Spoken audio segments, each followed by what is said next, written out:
Everyone, welcome back to my YouTube channel commerce with Gungun.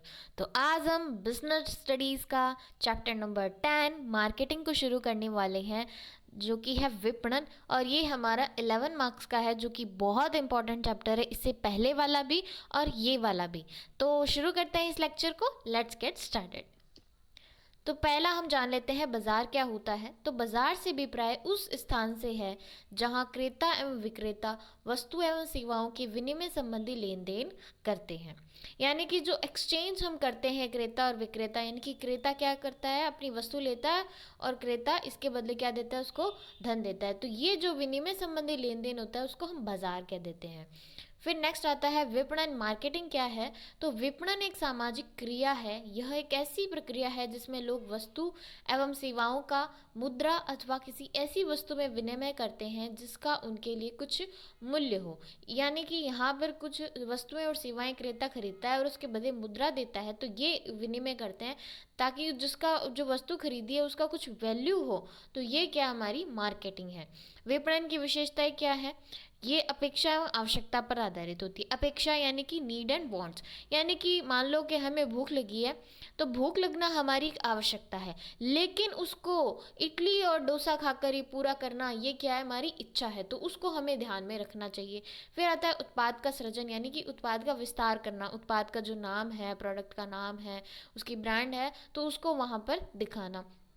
फिर आता है ग्राहक के योग्य मूल्य, यानी कि ग्राहक उसको खरीद सके इतना मूल्य हमें प्राइस हमें रखनी चाहिए। और जो उसकी लागत है वो उसकी संतुष्टि को अगर पूरा करती है, ग्राहक की संतुष्टि को पूरा करती है, तो ये हमें ऐसा मूल्य रखना चाहिए। फिर आता है विनिमय पद्धति। इसमें हमें विनिमय पद्धति देखने को मिलती है क्योंकि क्रेता और विक्रेता क्या करते हैं, दोनों एक्सचेंज करते हैं। विक्रेता तो क्रेता को वस्तु देता है और जो क्रेता है वो क्या करता है, उसको उसके बदले धन देता है। तो इसमें क्या होता है, अदला बदली होती है क्रेता और विक्रेता के बीच में।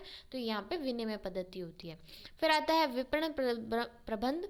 मार्केटिंग मैनेजमेंट क्या है? तो विपणन प्रबंध बाजार का चयन करने एवं प्रबंध की अधिक श्रेष्ठ ग्राहक मूल्य पैदा करने, सुपुर्दगी करने एवं संप्रेषण करने के माध्यम से ग्राहक को पकड़ना और उन्हें अपना बनाए रखना, उनमें वृद्धि करने की कला एवं विज्ञान है। यानी कि अपने प्रोडक्ट के प्रति ग्राहक को इतना आदी बना देना कि वो उस प्रोडक्ट के अलावा कोई और प्रोडक्ट खरीदे ही नहीं, मतलब हमारा प्रोडक्ट तो खरीदे ही खरीदे, ऐसा बना देना विपणन प्रबंध है। ये किसकी परिभाषा है? फिलिप कॉटलर ने हमें दी है। फिर आता है विपणन प्रबंध दर्शन। उत्पादन की अवधारणा। इस अवधारणा के अंदर ये ध्यान दिया जाता है कि अधिक से अधिक मात्रा में, बड़ी मात्रा में क्या किया जाए, उत्पादन किया जाए।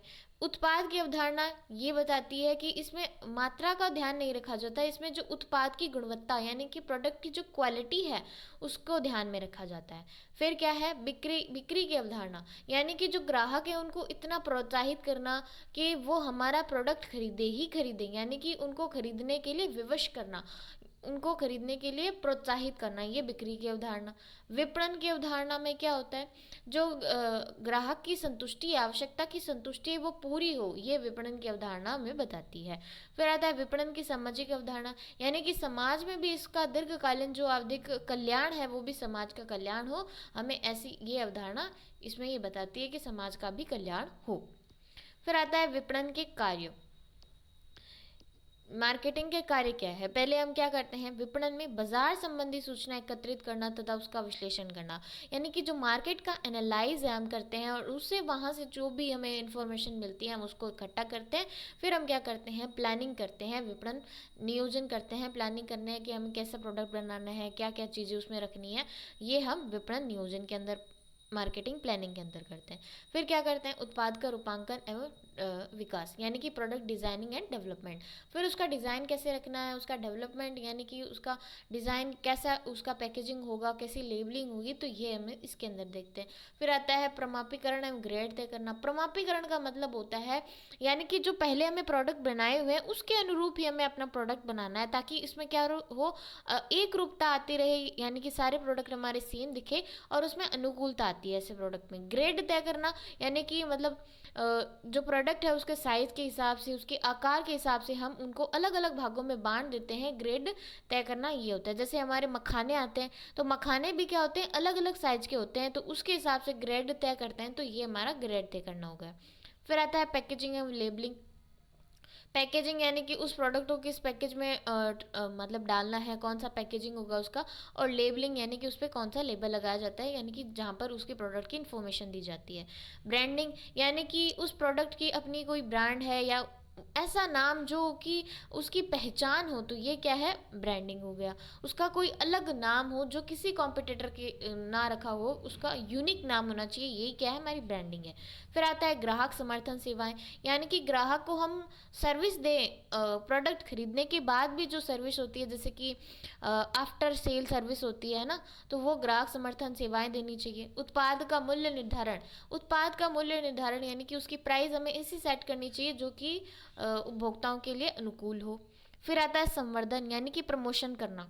प्रोडक्ट का प्रमोशन हम कैसे कर सकते हैं, प्रवर्तन की प्रक्रिया है, विज्ञापन है, व्यक्तिगत विक्रय है, और प्रवर्तन है, संवर्धन है, ये सब से हम क्या कर सकते हैं, प्रमोशन, ताकि लोगों के पास ये पहुंचे कि ऐसा प्रोडक्ट भी है, आपको इसको खरीदना चाहिए, तो ये हमारा प्रमोशन हो गया।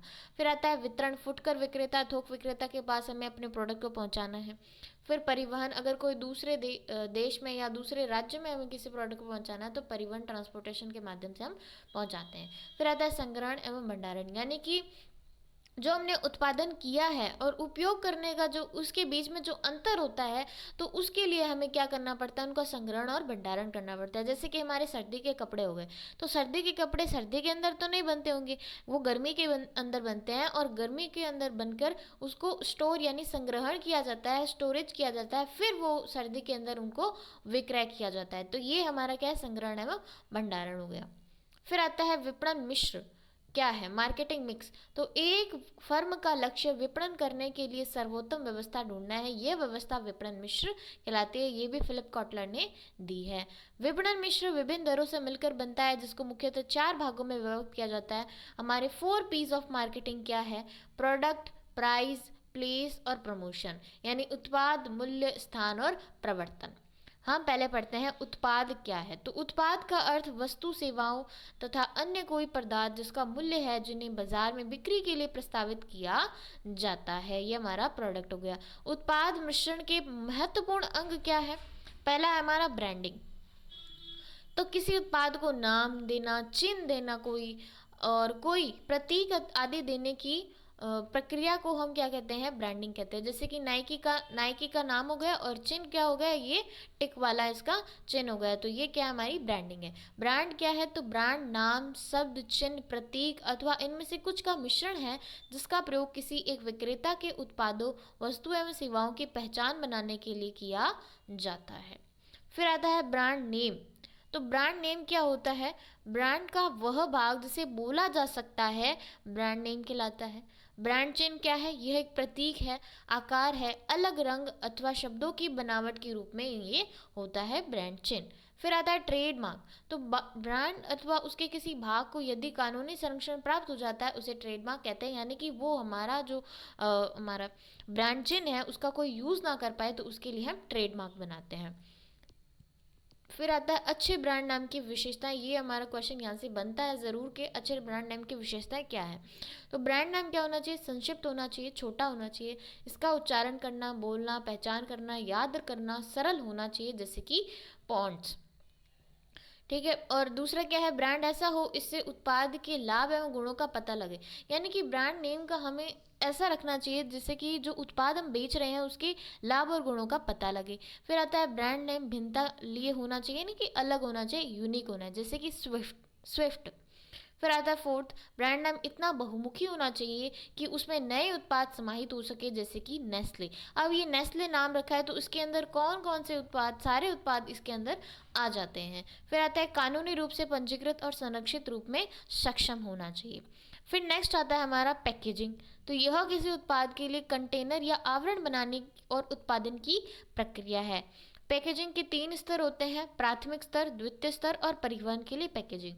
प्राथमिक पैकेजिंग क्या है, जिसमें प्रोडक्ट को डाला जाता है। मान लो कि हमारा टूथपेस्ट है, जो वो टूथपेस्ट की ट्यूब है, तो वो क्या है, हमारी प्राथमिक पैकेजिंग, जिसमें हम पेस्ट डालते हैं। फिर द्वितीय पैकेजिंग, जो पेस्ट के ऊपर जो बॉक्स आता है छोटा सा, बॉक्स आता है तो वो क्या है, द्वितीयक पैकेजिंग, ताकि उसको सुरक्षित रखा जाए। फिर क्या है, परिवहन के लिए पैकेजिंग, यानी बहुत सारे जो पेस्ट है, टूथपेस्ट है, उनको साथ में रखा जाता है और फिर वो बड़े बॉक्स में ट्रांसपोर्ट के लिए भेजा जाता है, तो ये परिवहन के लिए पैकेजिंग हो गई। फिर आता है लेबलिंग। लेबलिंग क्या है, लेबलिंग से तात्पर्य किसी उत्पाद के लिए लेबल डिजाइन करने की प्रक्रिया से है, जो एक साधारण टैग से लेकर जटिल ग्राफिक तक हो सकती है। लेबल के कार्य क्या है, उत्पाद का विवरण एवं विषय वस्तु बताना, यानी कि जो निर्माता है वो उपभोक्ता को व्यक्तिगत रूप से मिलकर जो प्रोडक्ट की जानकारी नहीं दे सकता, तो इसके लिए अगर कुछ निर्माता को अपनी सूचना देनी है या कोई बताना है उस प्रोडक्ट के बारे में, तो वो लेबल का यूज़ करता है। नेक्स्ट है उत्पाद अथवा ब्रांड की पहचान करना। इससे हम लेबल से जो प्रोडक्ट है और उसकी ब्रांड है उसकी पहचान हम कर सकते हैं। उत्पादों का श्रेणीकरण करना, वर्गीकरण करना, ये उसको साइज के हिसाब से और बांटना, और ये हमारा लेबल का काम करता है। फिर उत्पादन के प्रवर्तन में सहायता, लेबल का एक और महत्वपूर्ण कार्य है, यानी कि उत्पादन पर इतना आकर्षक लेबल लगाया जाता है कि जो ग्राहक है वो उसको खरीदने के लिए ऐसे उतावला हो जाता है कि ये प्रोडक्ट दिखने में अच्छा दिख रहा है तो ये यूज़ करने में भी अच्छा होगा। तो लेबल क्या करता है, प्रमोशन का भी कार्य करता है, यानी कि बिक्री को प्रोत्साहित करता है। फिर कानून सम्मत जानकारी देना, यानी कि कानून से जुड़ी जो भी जानकारी है वो इसमें अनिवार्य रूप से हमें देनी होती है। जैसे कि सिगरेट और के ऊपर, पान मसालों के ऊपर लिखा होता है संवैधानिक चेतावनी कि सिगरेट पीना स्वास्थ्य के लिए हानिकारक है, तो ऐसी जानकारी हमें देनी होती है। फिर नेक्स्ट आता है मूल्य निर्धारण, प्राइस डिटरमाइनेशन। मूल्यों को किसी उत्पाद या सेवा की खरीद के बदले क्रेता द्वारा भुगतान की गई या विक्रेता द्वारा प्राप्त धनराशि के रूप में परिभाषित किया जा सकता है। पर मूल्य निर्धारण के निर्धारक तत्व कौन कौन से हैं? वस्तु की लागत, यानी कि वस्तु की कितनी लागत है उससे ज़्यादा तो हमें अपना मूल्य रखना ही चाहिए, क्योंकि उसकी लागत को भी हमें कवर करना है और उससे ऊपर हमें लाभ भी कमाना है। तो इस हिसाब से हमें वस्तु की लागत को ध्यान में रख के प्राइस डिटरमाइनेशन करना चाहिए। सेकंड है हमारा उपयोगिता एवं मांग, यानी कि उस प्रोडक्ट की कितनी मांग है। अगर मांग ज़्यादा है तो हमें अपनी प्राइस ज़्यादा रखनी होगी, और उसकी मांग कम है तो हमें प्राइस अपनी कम ही रखनी होगी। तो उपयोगिता एवं मांग को भी ध्यान में रखना चाहिए। थर्ड है बाजार में प्रतियोगिता की सीमा, यानी कि हमारे बाजार में कौन कौन से कॉम्पिटिटर हैं, वो कैसा प्रोडक्ट बेच रहे हैं और उनकी क्या प्राइस है, तो उसको हमें ध्यान में रख के अपनी प्राइस डिसाइड करनी चाहिए। फिर फोर्थ है सरकार एवं कानूनी नियम। सरकार भी क्या करती है, हस्तक्षेप करती है ताकि लोगों को उचित मूल्य पर क्या उन वस्तुएं प्रोवाइड कराई जा सके। तो सरकार भी इसमें क्या करती है, हस्तक्षेप कर सकती है प्राइस के अंदर। फिर आता है फिफ्थ, मूल्य निर्धारण का उद्देश्य। तो फर्म का मूल्य निर्धारण का उद्देश्य क्या होता है कि अगर उसको लाभ कमाना है तो वो अपनी प्राइस ज़्यादा रखेगा, और अगर वो अपनी सेल को बढ़ाना चाहता है और लोगों तक बड़े हिस्से में पहुंचना चाहता है तो वो अपनी प्राइस को क्या रखेगा, कम रखेगा। तो ये दो प्रकार के उद्देश्य हो गए। फिर आता है विपणन पद्धतियाँ, यानी कि हमारे प्रोडक्ट को बेचने के लिए जो पद्धतियाँ अपनाई जाती है वो हमारी है विपणन की पद्धतियाँ, मार्केटिंग पद्धतियाँ। फिर नेक्स्ट आता है भौतिक वितरण, यानी कि अब हमें प्रोडक्ट को जगह जगह पे पहुंचाना है, प्लेस मिक्स। तो इसका उद्देश्य वस्तुओं और सेवाओं को सही स्थान पर उपलब्ध कराना ताकि लोग उन्हें खरीद सके। भौतिक वितरण के घटक कौन से? आदेश का प्रकरण। पहले क्या होगा, जो क्रेता है वो विक्रेता को क्या देगा, आदेश देगा कि मुझे ये प्रोडक्ट चाहिए। उसके बाद जो विक्रेता है उस वस्तु को वहाँ पर पहुँचाता है, यानी कि आदेश का प्रकरण होता है। फिर परिवहन के द्वारा उस वस्तु को वहाँ पर पहुँचाया जाता है, ट्रांसपोर्टेशन के द्वारा ग्राहकों तक पहुँचाया जाता है। फिर भंडारण, यानी कि जो उत्पादन जिस समय किया गया और जहाँ उसका उपयोग होगा उसके बीच के अंतर को हमें क्या करना पड़ता है, उसको भंडारित करना पड़ता है ताकि उसका सही से सुरक्षा हो सके। फिर संग्रहित माल पर नियंत्रण, यानी कि जो हमें माल को संग्रहित किया, स्टॉक को संग्रहित किया, उस पर नियंत्रण हमें कंट्रोल रखना होता है। फिर आता है प्रवर्तन मिश्र, प्रमोशन मिक्स।